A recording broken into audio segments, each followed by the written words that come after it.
Welcome to Not Milk Never Milk. Subscribe if you're lactose intolerant. In this video, I will explain how to play football like Ronaldo. To emulate his legendary style, you must first master fundamental techniques. This includes developing superb ball control and dribbling to navigate tight spaces. You'll also need to practice powerful and precise shooting from many positions. Furthermore, cultivating peak physical fitness and a strong, winning mindset are absolutely crucial for success. It's about dedication and continuous improvement every single day. Ronaldo's dribbling is characterized by explosive power and precise control. Focus on keeping the ball incredibly close, often within 1 foot's distance, even at high speeds. Practice quick changes of pace and direction to leave defenders guessing and off balance.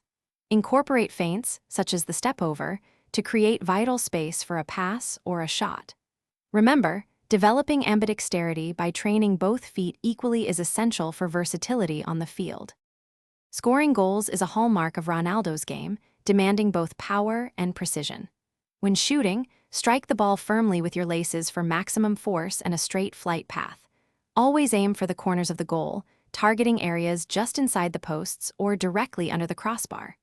Practice shooting from distances of 20 to 30 yards, focusing on both accuracy and the ability to make the ball dip. A quick release, often within 1 or 2 touches, is key to catching goalkeepers off guard. Ronaldo's physical prowess is legendary, built on relentless training and discipline. Incorporate rigorous strength training, particularly for your core and leg muscles, to enhance power and stability. Maintain high cardiovascular endurance through consistent running and interval sprints, covering distances of up to 10 kilometers in a match. A disciplined diet, rich in protein and complex carbohydrates, fuels his body. Most importantly, cultivate an unwavering self-belief and a competitive drive to always perform at your absolute best. Thanks for watching. If this was helpful, leave a like and consider subscribing. See you next time.